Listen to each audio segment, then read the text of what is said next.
Nathan, how are you? I'm fine. How are you, Mark?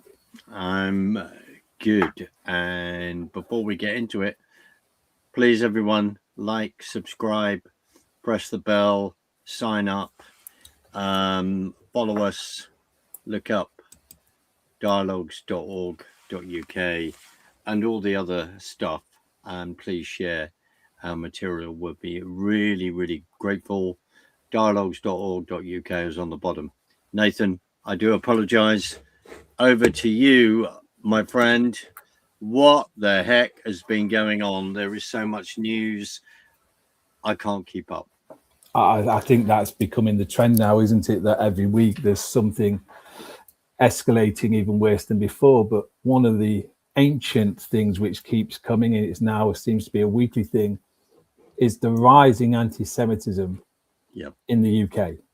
Yep. We'll just show this piece that was filmed in Sheffield.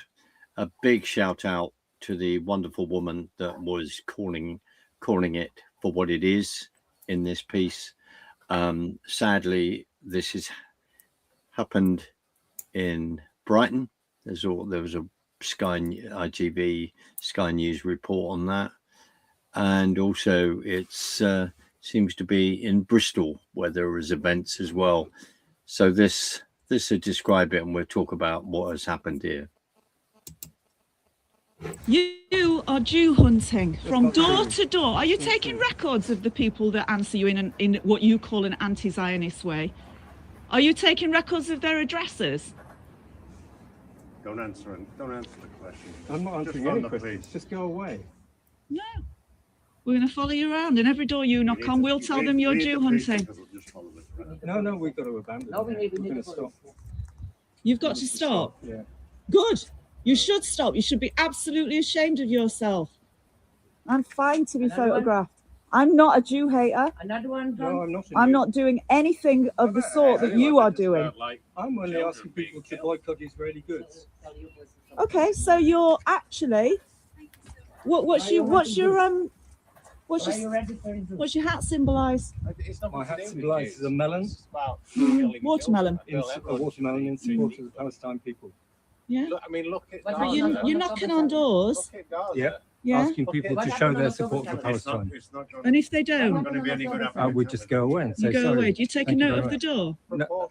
Well, we're taking note of doors that we've knocked on, but we don't put anything down. I see. So Just you're so we don't taking do a it note again. of doors you've No. knocked on. Only so And that the we don't ones do you it don't again. do it again, what kind of answers would they give that you don't knock on their door again? Some of them say yes, some of them say no, some of them say I'll think about it.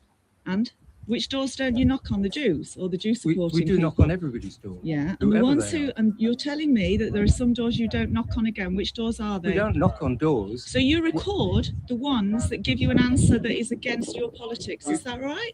We record. We say no answer, or not interested, or supportive. So you're not interested ones then? Yeah. You're making a note of those addresses? Yeah. Yeah, that's exactly what you're doing. You are Jew No, hunting. we're saying that we You won't are go there Jew again. hunting. They're not Jews, most of them.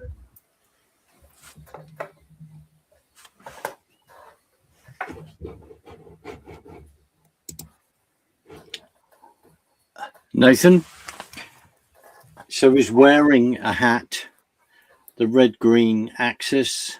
I'm just trying to think of a particular book I'll look up in a minute. So these three gentlemen, and I want to give a loud shout out to that lady who was shouting and screaming. And again, I do apologize. I've forgotten her name.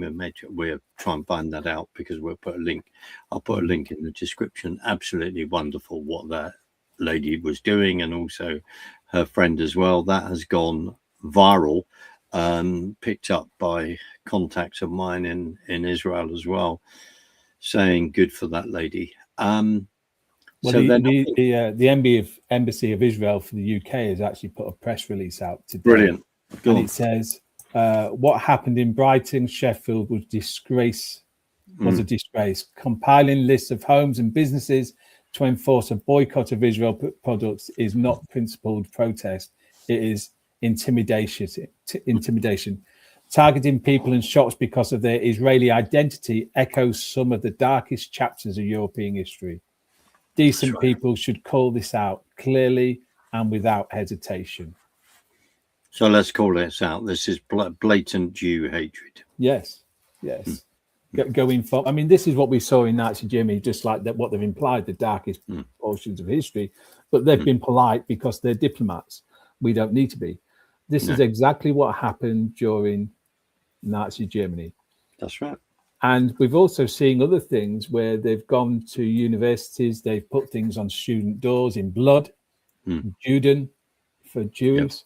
They've targeted shops, they've beat up Jewish people walking down the street, they've just punched them. We're seeing an increase in anti-Semitic attacks in the UK. In fact, there's Aliyah projects working to help Jewish people make Aliyah move to Israel, and they're seeing an uptake of, I think the other day I listened, it was 140% increase. Yeah. What they're seeing is because people don't want to live. Jewish people have been frightened. Now, I remember going to a meeting in a synagogue. It was, let me get this right, mostly about 7 years ago. It was before COVID. It was in a large synagogue in Leeds. It was invite only. And the deputy ambassador to the UK was there. And he said, Jewish people need to start looking to go home. What year was that? That would be about 7 years ago. So it was maybe a couple of years before COVID. Well, it's far worse than that now. Yes, it is. In fact, the recorded attacks, I saw a figure of 3,752, something like this over the last year. Yes. Beyond words, and frankly, these hate marches of the river to the sea, what river, what sea, they can't name. The fact is that after the 7th of October, and they're immediately happening in London virtually every weekend, under the previous administration, the Conservative government, inverted commas, they should have stopped them there and then, but they didn't. And they've gone on in other cities up and down this country. I think the thing that's got me, Nathan, is that these people don't know their facts. Even calling it Palestine or the Palestinian people, I find rather interesting. If you said to them, well, there is already a country, it's called Jordan. If you go through that history, people don't want to talk about that. No. They don't want to talk about the wars where Israel doesn't start them. They're just attacked. Yeah. If they then want to talk about the 6-Day War, 67, go through history. They don't want to go through history at all, and they don't want to know facts. I mean, how would they like it if people were knocking on their door going, for argument's sake, could you boycott goods from England, please? And are you English? People wouldn't like it, and people would soon do something about it. But sadly, what happens in Jewish communities, they keep it quiet and just move on, thinking it'll go away. Yeah. But one of the thing I listened to this morning as well, I listened to a podcast by a group which help people make Aliyah from America and Canada, and they were saying that they've noticed throughout the world that Jewish people are getting a yearning to go back. Yeah, they're getting this desire in their spirit. I can't believe that telling them to go back, because we know, and we've discussed this before in the Olivet Discourse, it talks about when Jerusalem's surrounded, they flee to the mountains, and we've discussed that numerous times, so we don't need to. But we went on a prophetic declaration to pray about that last year, to pray that walkway which they go. We went along that, and then we stopped at the border where they would go through. We went the other side in Jordan and met people over there, and in a prophetic move to pray as we went along those locations, because we felt the time was coming when Jews would have to do that journey. Well, it's less than a year ago since we did that, and it's seeming like time is moving forward. And I know this morning, just in my prayer time, this was prior to actually listening to the podcast, which I listened to on my way driving this morning. And I felt this: it's dawn, the night is almost upon us, time is short. And what I mean by that is when it's, we get from dusk till dawn, but at dawn, that's when most accidents happen, car accidents, because you can't tell it's nighttime is coming, and then night just comes upon you suddenly. And so the night is almost here because that's the tribulation, the great tribulation. And people could say, well, Nathan, people have been talking about that for years. That's because we're being in that time where it's almost dark. And that's when accidents happen, because you don't know when the darkness is coming, but all of a sudden, darkness comes. All of a sudden, tribulation comes. But we're seeing across the world, we're seeing prophecy starting to be fulfilled. Like they're talking about peace. They're talking about a peace plan in Israel. They're talking about uniting the Arab nations. And we've got Jewish people praying on the Temple Mount just this week. Yeah. Allowed to go up there. And we'll maybe put the link on that in there so people can see this. They're going on there and praying. They're singing at the tops of their voices because they're jubilant to going on the Temple Mount. Now, for those people who don't know, they've not been allowed to go and pray on the Temple Mount. That's always been banned. But now they're allowed on there, and they're going on there in the anticipation of a temple coming. Wait a minute, This all starts to talk about biblical prophecy. And we've never been in a time when these things could happen. Absolutely. I couldn't agree with you more. And when we're hearing of people returning, and let's think that there's only 16 million Jews in the world, this small population, and we look at this outrage and disgusting behavior that is going on in our own country, and from ignorance. I just want to draw attention to a friend of mine's book. We can put this on our website. This interview will be coming out with my dear friend, Dr. Mike Spalding. And this is about replacement theology. Is available on Amazon. And of course, your book, my friend, is behind me. So could you, we're just going to play this other clip because this is just unfolded in the last week and in our own country. And then we can make some comments afterwards, Nathan. So I'll just play this. Is that okay? Yes. Yeah. Men have been sentenced in Preston today after being found guilty of plotting a deadly gun attack on Manchester's Jewish community. Live now to our North of England correspondent, Shingi Mararike, who's been following this story. Shingi. Yeah, that's right. In the last few moments, those two men sentenced for their parts in a plot that could have resulted in the deadliest terror attack seen on British soil. Those sentences handed down by the judge for Waleed Sadawi and Ammar Hussein are as follows. Waleed has been sentenced to 35 years and 89 days in prison, whereas Ammar Hussein has been sentenced to a minimum term of 24 years and 89 days. And there was a third man also involved in that plot for failing to disclose what they know about the plot. That is Waleed's brother Bilal, who has also been sentenced to a sentence of 5 years and 165 days in prison with a 1-year extension period. And over the course of this trial, we heard about how Waleed Sadawi had worked on a plot in which he thought he was having a moment of triumph in May 2024 when he went to a hotel car park to pick up what he thought was a shipment of weapons. But what he didn't know was that this was a well-orchestrated sting, and that over the course of his planning, he had been talking to an undercover operative, as you can see in my report here.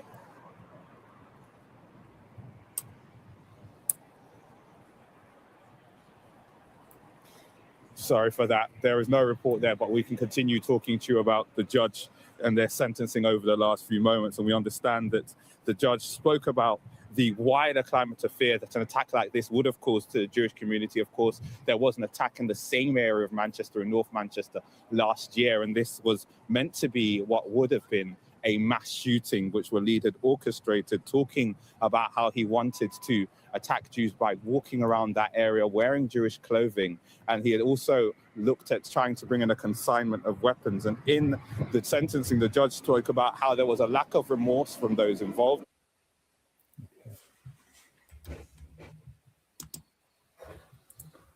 Well, it just doesn't shock us anymore what we're seeing, No.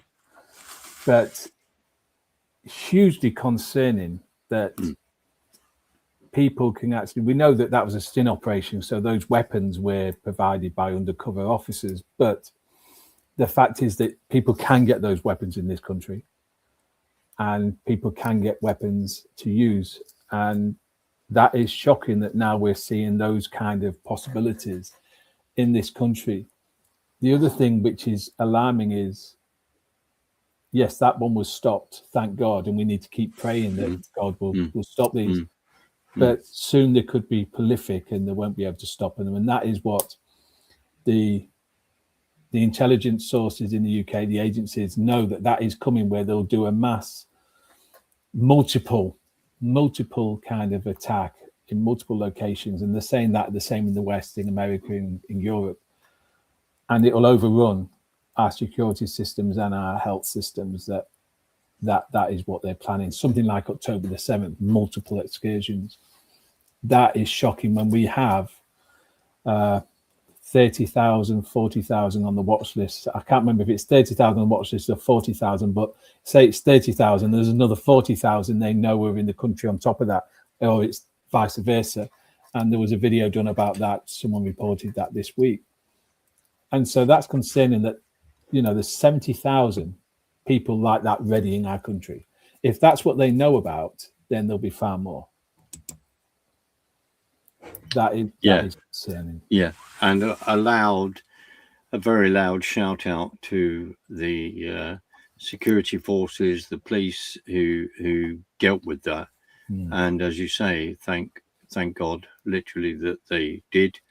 And we need to be praying into this situation. I think also, some people might say to us, well, you're being extremely negative by showing all this. This is not helping, etc. Well, my comment would be, this is the reality of what we are then dealing with. Because the other thing is, Nathan, and please tell me your thoughts, is that this is happening to the Jewish people. We stand with them and we stand with Israel. So we are doing that because we passionately believe, because of our faith, our belief, that is what we're called to do. And we do that. So that means that if you do that, then certain individuals, God forbid, then think it could be acceptable to then come for us. And there is a lot, it's following this line of thought where it says, well, first of all, we go for the Saturday people, and then we go for the Sunday people. And with the open border policy that we have had in this country for a number of years, and including under, we had Conservative government in power for 14 years. Nathan's just going to find a book, I believe. So this is the reality. This is the reality of it.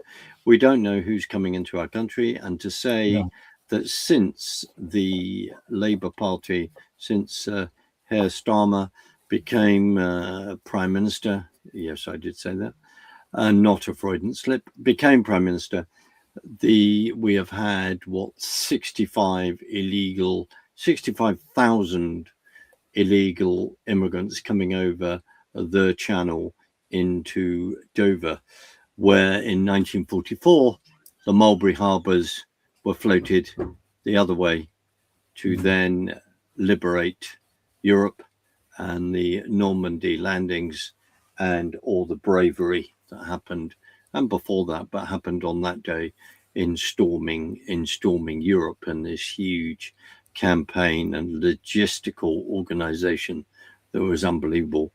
but that happened.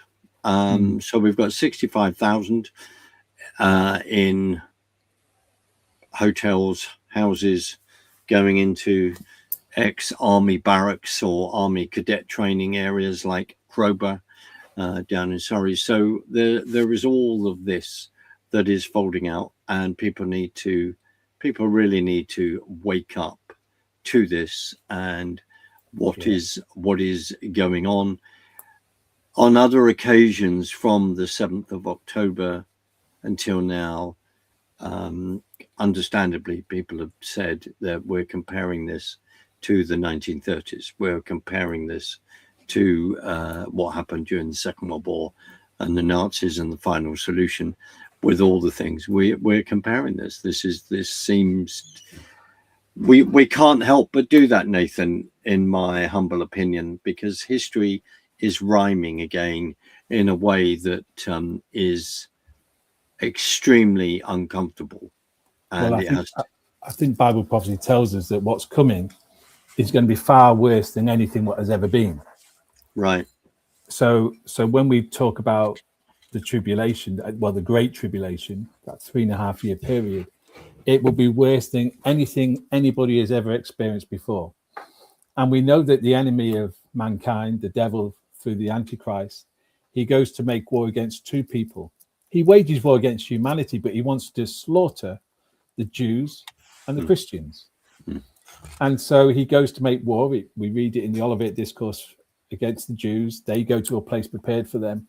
And then Revelation 12 tells us he goes to make war against their offspring, the Christians, those who keep the commandments of God and the testimony of Jesus.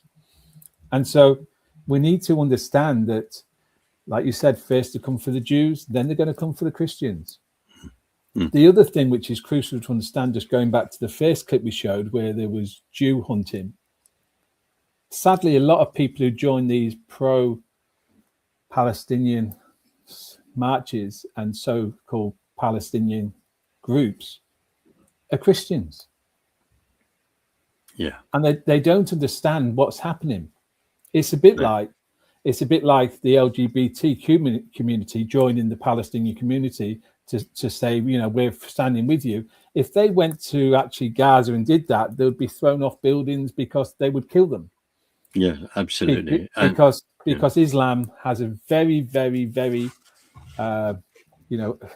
strong opinion on what should happen to homosexuals, and they would do that in their countries because that is Sharia. Now, just on that, if people want to understand, because people say, oh well, Muslims they don't do that. The Quran doesn't say that. Well, actually, the Quran does in other parts, the Medina passages, and if they get the book Understanding Islam Terror by Patrick Sukodo, it's on our website, and we don't get anything for it, but these are just good books. I mean, he talks about those two passages, and it's recommended. It's got a foreword by General Sir Hugh Beach. It's got recommendations by the late Major General Reverend Ian Jury, and then it's got another recommendation by Ivor Helberg. But the book is excellent. It gives a very good outline, and it goes through the passages, and it says this is what it says, and it quotes it in context. And people say about this book that it's a scholarly work. It doesn't cover up. And so I encourage people, if they just want a light read, because it is a light read. I read this in just a few hours. It's a very good read. But that will give you an understanding with why you get some people saying one thing and others saying another. It also understands why within Islam they can lie for the cause of their faith because they're allowed to. It's also how they make a peace, but the peace is only a temporary peace with a non-Muslim until they can rise up against them and take over, and then they become very dominant, and then they bring in Sharia, which is what we're seeing in this nation. It's not that we're trying to be hate against anybody, but you've got to call facts fact. And truth is truth, even though in today's society they try and call good evil and evil good. That's what the Bible says. Woe to those who call good evil and evil good. But this is very clear, and if anybody's ever read the passages, you'll see that that's what it says. That's why they went after Lee Rigby. They chopped his head because it actually said that. So I encourage people to look at that, and it'll just give them an understanding. I also encourage people to go to prayforisrael.co.uk, and they can actually go on there and pray for Israel if they want to, and stand with Israel, because that's a good organization to join up with.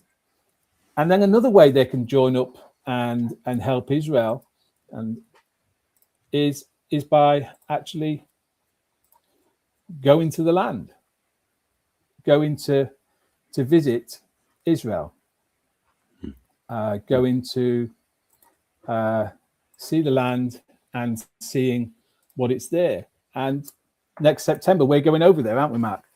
We are, and excitedly we are launching this now, and there'll be more details in the coming days where people can sign up and join us on the tour. So without going into those details, because they will come, I know we shot this last May. A huge shout out to our dear friend Mr. Phil Turner, the maestro of the camera and DOP-ness.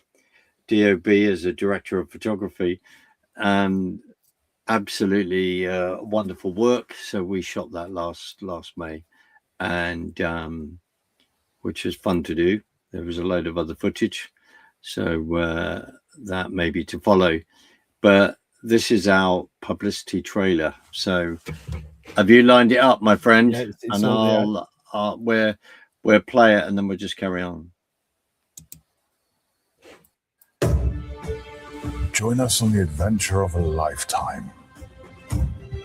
Meet history face to face.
See history come to life.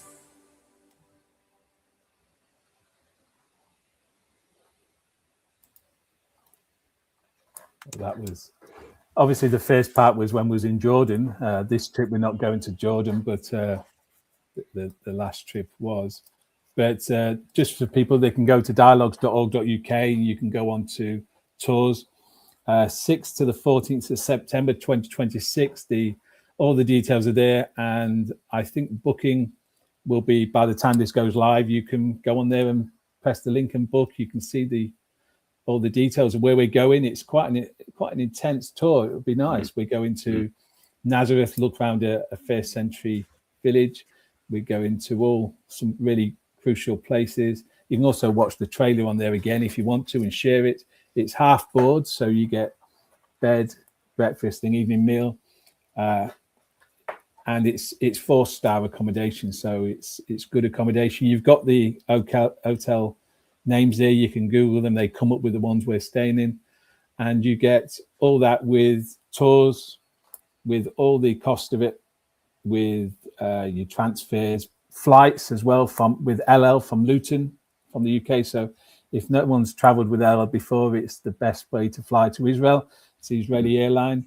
And on that, you get your meal included, you get your drinks included, you get baggage, hand luggage to take on, luggage to go in the hold, all for £2,443 per person. And from myself, who's been to land many, many times, that's a very good package. And we've looked at other ones, haven't we, Mark? And they was coming out twice, minimum of twice that much. But we've got a good package together. So encourage people to go there, and then they can decide to come. Places are limited, so hopefully you'll book and come with us. We'll also have some guest speakers on the evenings when we're in Jerusalem. They're going to be, we'll let them out closer to the time, share the names, details, but we're going to have some exciting times, and the stuff which won't be on that, you're going to get far more. So that's... Well, a huge shout out to you in pursuing and organising certain aspects of that, my friend, because it's been excellent. And again, I always smile when I watch our trailer because I'm very well, there's a few cameos we've got in there, isn't there? So... Absolutely. I think some people appear that we may know. But the other thing is, from a filmmaking point of view, I'm very proud of what we've done, and a huge shout out to Phil Turner and his talent of Phil Turner TV Productions. And it's just brilliant to be able to get him out there and let him do his thing. Well, he's on our website. If people want to know more about him, they can go to dialogues.org.uk, click on about. You can read a bit about Mark and I, but also Phil's on there. You can go to his website. Anybody who sees this who's in the business, and you can click on that. And, well, what's been really quite nice on that point of view, and as you know, without going into certain details, we all need encouragement. So and people have been blown away by that. So that's really, really, it is very, very encouraging. And I think the bottom line is that going to Israel was an education. If you decide to get yourself out of the airport lounge and not do a Tucker Carlson, and then write to the Daily Mail and say that you weren't allowed into Israel, or then you had another secondary security check, like everyone does, and there you are in the VIP lounge, and then you write to the Daily Mail and scream blue murder. I've really had enough of that kind of thing. So you need to go to Israel and visit and understand what is going on. It's the only way to do it, which is to be on the ground. And I think your perspective will change in a very positive way, in a very mind-blowing way, and it will surprise you. So just urge people to come along. It'd be an absolute joy to have you on this trip with us, and they get to meet us, Mark. So that's we will be there. We will be there. Some might say, "Oh no, I don't want to make that introduction," but no, it'd be great. I am teasing. It'd be wonderful. The other thing, Nathan, and it isn't just about a plug. We do want to tell you about these things. They are on the website because we want you to be involved, because we, within our own way, with all the limited resources at times we have, we're just trying to inform you and encourage you, and to inform you about what is going on in these times.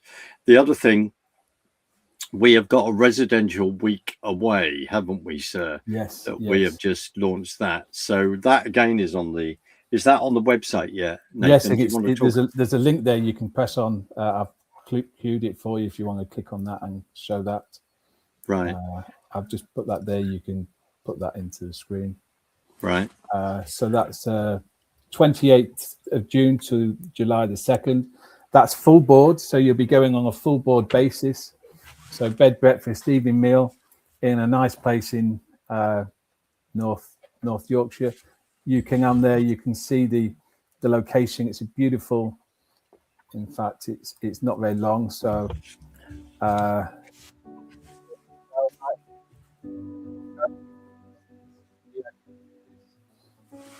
So there's the coastline there, and you can come and have four days where we're going to be looking at Israel and the church, Bible prophecy, transhumanism, artificial intelligence, digital identity systems, technocracy, Fabian society, you name it. We're going to be looking at it in relation to that.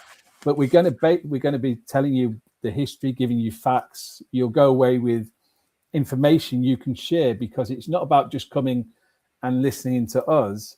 You're going to take the resources away with you. We're also going to record them, so you'll have the digital recordings of those you can take away and listen to again, but you'll also take, stuff away with you in your hands as well.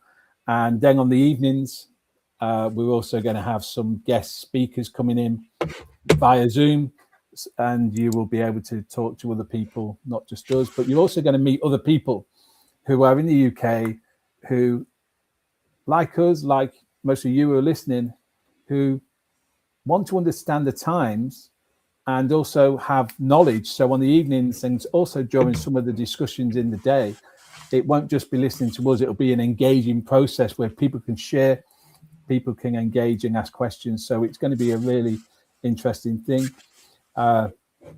You'll be able to read a bit about Mark and I and why we're able to do what we're teaching. But we're going to go through and discuss much with you. So that'll be a blessing for people. There's a limited to 25 people who are staying. So that cost again is £692 full board, or non-residential is £150 for the non-residential. And people can book it by going to Cober Hill website or ringing them and just saying it's for Dialogue's June event, and they can book it. But we're looking forward to meeting people. We're looking forward to the conversations, because, as Mark and I have said before, when we meet together, it's not just about us imparting knowledge to you and information. It's about you having dialogue with us. That's why it's called Dialogues. And we learn so much as well. So we're looking forward to that. That's going to be a blessing. And, Brilliant. And Phil's coming as well, isn't he? So Phil will be there. People will meet him, and hopefully he'll bring his camera. Yeah, well, I hope so. I'll remind him. But Nathan, no, brilliantly explained. And just to say again, this is about equipping you very kindly giving us your time to attend. And we're working hard to organize that, and have worked hard to keep it at a particular price. And I don't think, unless I'm wrong, I don't think that there would be anything like this that's actually taken place in this country to address the subjects that we are actually want to address and want to talk about. That isn't a case of going, oh, look at us. I don't mean it in that way. What it is about, we are this concerned about what's going on. We're concerned about the state of the church.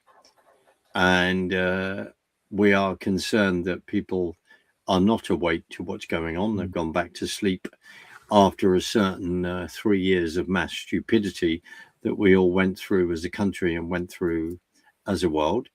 Also, isolation, when we feel like that we just think, who can we talk to of like-minded people?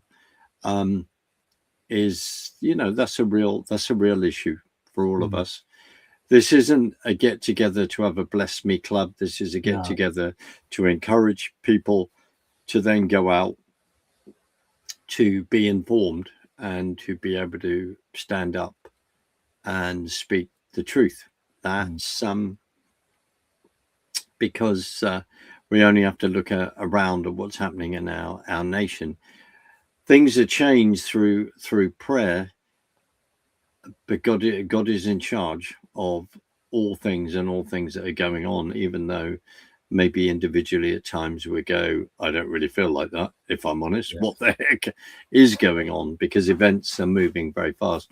And I'm very keen, in regard to guests in the evening, I'm very keen to get contacts and genuine friends from around the world to beam in so we can have a conversation. And I know that they would appreciate that as well, because of the state of where our country's at, and also the state of Europe. And that again is in my humble opinion.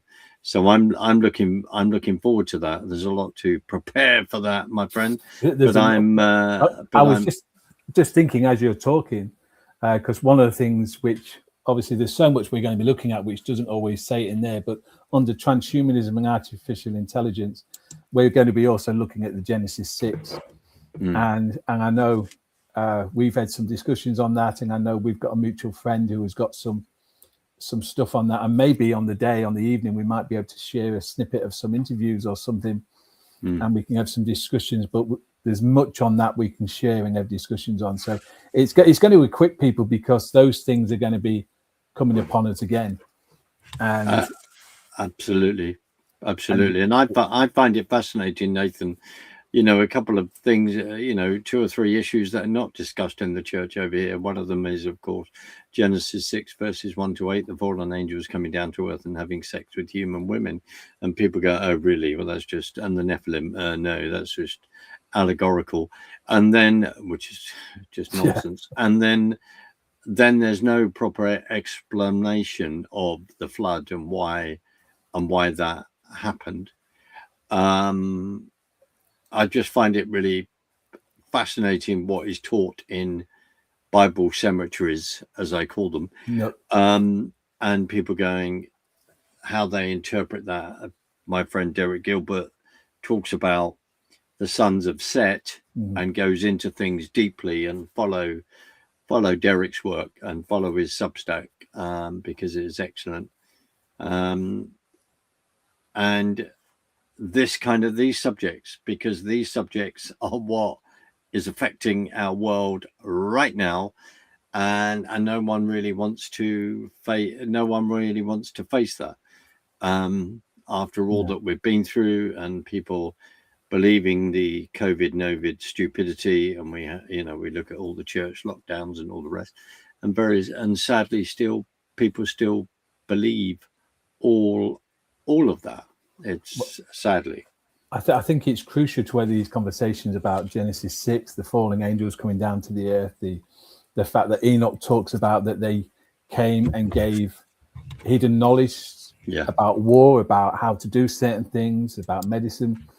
And people don't understand this because they've not read the Bible properly, and 2, they've not looked at historical facts and then archaeological facts which are hidden. But they're being played because of the removal of information, or people's lack of being a Berean. Yeah. And especially in light of the film which is coming out this year, Disclosure Day, by Steven Spielberg. Yeah. By Spielberg, which is looking at these things which have already been amongst us. And that's yes, you know, maybe we need to have a dialogue just on that, because that will help people understand. But then it also fits in with, you mentioned why the flood came. The flood came because of the decadence in society, and also to man's DNA was corrupted. And the only perfect, if you read in Genesis 6 about Noah, it says that he was perfect, but in the Hebrew it talks about his character being perfect and his DNA.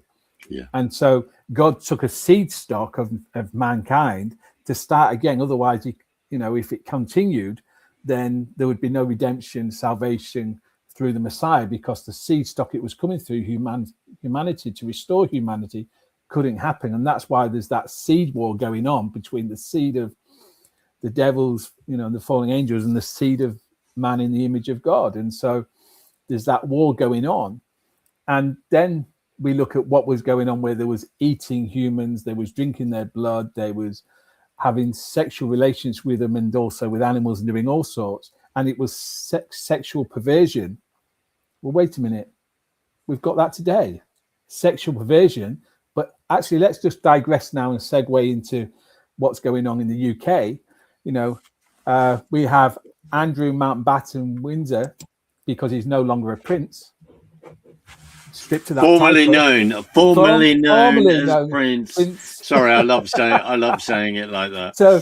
So we've got the scandals going on in the media about the sexual perversion which goes on, and really, my opinion is that what comes on in the media is not relaying the true extent of what's going on and the evil which is perpetrated against someone who goes through that. And the way that fits in with the Genesis 6 is it's lawlessness and it's sexual deviance. And that is because there's an attack on us by the demonic entities, and we're in a spiritual battle. But what's your thoughts on what's going on? Because I know you was on a news channel today giving some feedback on that. So let's... Yeah. So Andrew Mountbatten Windsor, formerly known as Prince, has six police cars, eight officers in them, went to the Norfolk Sandringham estate. He is then arrested on his birthday. On his birthday, on his 66th birthday. Make of that what you want. But the key issue is, we know, all right, friendship with Epstein, we know that, but this is focusing on his role as a trade emissary, trade envoy for the United Kingdom. And as in the Mandelson case, the concern is, the accusations is, going through emails, that in Mandelson's case, was he then passing on information to Jeffrey Epstein at the time of the banking crisis 2009-10? Would that information be a benefit to Epstein, as he was telling him? The accusation is that that there was going to be a huge euro bailout in regard to Greece and other banks of 500 billion. Andrew, of course, has been the trade envoy. The concern is, has he been using that position to then benefit himself, benefit his contacts? And that is why they then have gone to see him. I think the pressure has been absolutely huge, because it's this whole thing of abusing your position in public office. And that's with the Mandelson case, that is with Andrew's case. All the, again, the fallout of links with Jeffrey Epstein. All I will say in both cases, this will unfold, Nathan. The point is, as I even said today, and this can be very unpopular to some, just because your name is in the Epstein files doesn't mean that you have done anything wrong. But I will say this, my concern, as in yours, because of the way things have been conducted politically, the way that over the last 2 years we have a real sense of thinking that of having a two-tier justice opinion in the United Kingdom. The concern is that people understandably are getting very, very disaffected with the justice system. They want to see justice for all. And if you are in a certain elitist position with X amount of money and being very wealthy, you may get to a point where you think that you're above the law. No one is above the law. Now, King Charles's statement today, I don't have it in front of me, but where he is talking about the law has to take its course. Now, I'm not going to go there, but getting into the ins and outs of the royal family, Prince Philip, the Queen, King Charles, paying £12 million to Virginia Defray, all of that I'm sure has come out. And sadly, with her death not that long ago, but she was paid 12 million. To some that may be called hush money, and that accusation out there, where she was brought into this country, the accusation is she was brought into this country for Prince Andrew. We've seen that picture with Ghislaine Maxwell in the background, all the rest. Various things are out there, and again, the law has to take its course. But if people are becoming very disaffected with the law, it's a bit like with what we're seeing in America today, again with the Epstein files, and everyone understandably demanding we want to see people arrested, taken to court. Again, even all the bad people are also entitled to have good lawyers, are also entitled to put their case forward and say, this isn't me.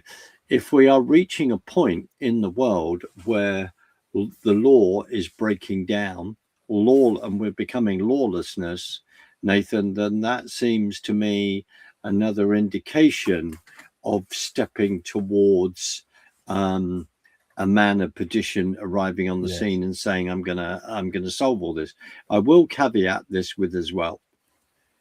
The establishment for years and years have got away with things.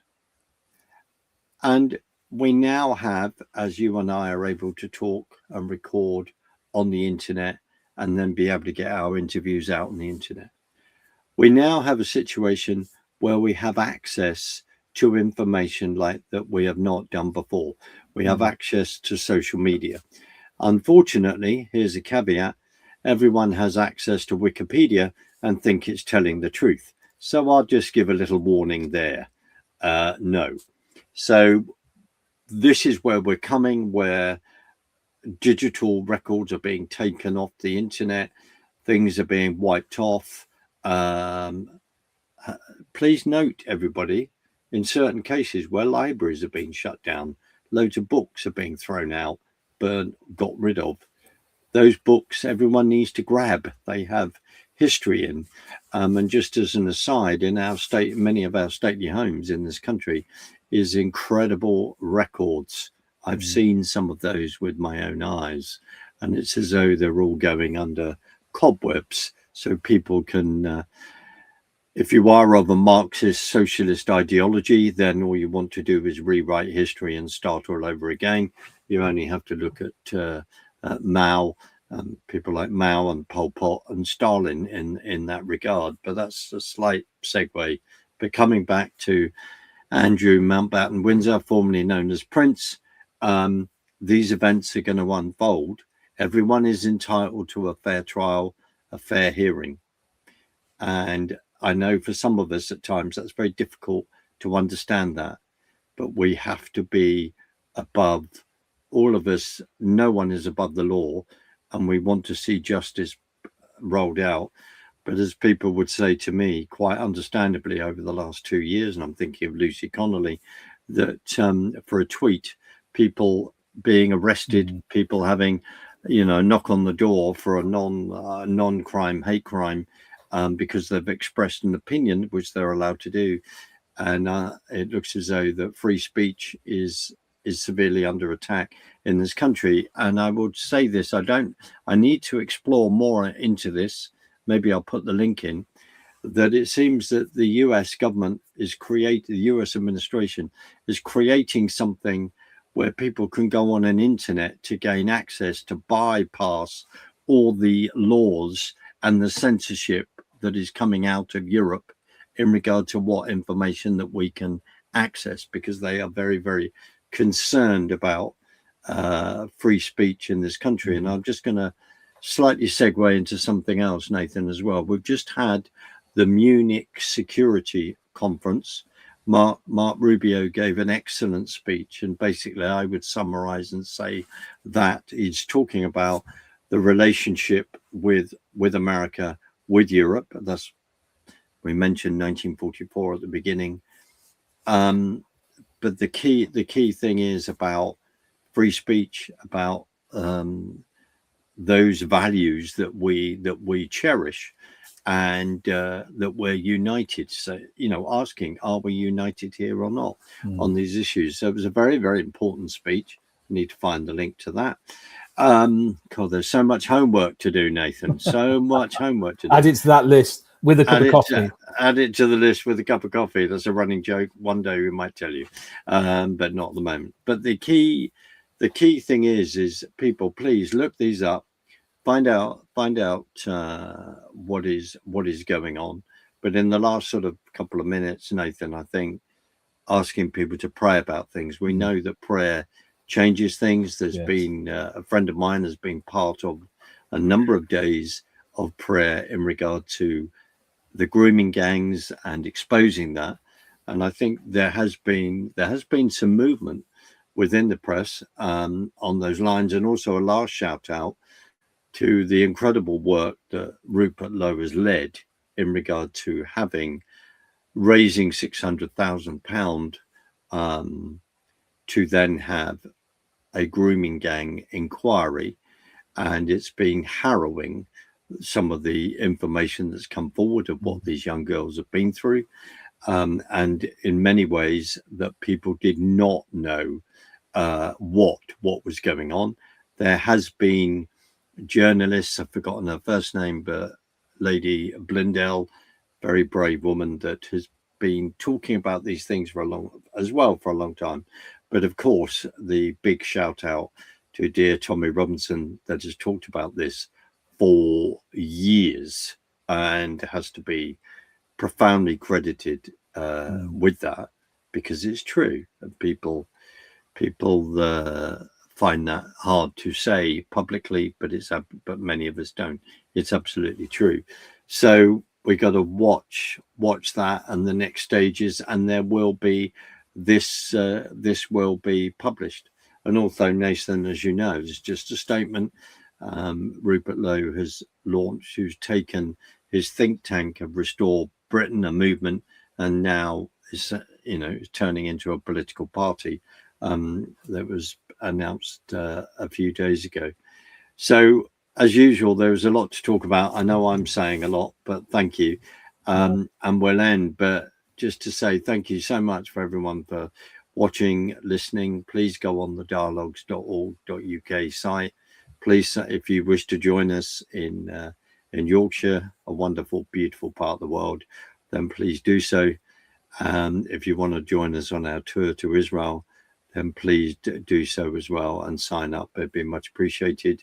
And share this and tell people about it. This is to inform you and to equip you to the best of our ability. Nathan, last word. You've got a minute. The only thing I would say to add to that is, like you said, is pray. We're living in times which are going to get worse, turbulent times. Our only hope, our only security is Jesus Christ, and you need him as your Lord and Savior. Put your trust in God, accept Jesus as Lord and Savior. The other thing, one quickly thing is, Mark mentioned books. If you haven't got a Bible, you need to get one. Email us, we'll send you one. But the other thing is, if you're a Christian and you read it online, no, get your Bible out, dust it down, and carry it around with you. Don't have it in the online. And I don't know if it was someone recently on our discussion, Mark, or if it was Bob the other day, or it was someone else, but they highlighted something, and that was Kindle, where you get your digital app to watch your books. It was called Kindle on purpose because it's kindling, it's burning books, it's stopping people having books. And as Christians, we need to carry our Bibles. Oh my goodness, I never thought of that. Because the digital version of books can change. They can change it. And Bibles, absolutely, the translations of Bibles are changing. Get yourself a Bible, carry it around, make sure it's a good translation, and meditate on it. It's the only answers for today's problems, and it's the roadmap for what's happening. Amen. I'm going to play us out. Thank you, my dear friend. Bless you. Bless. Bye.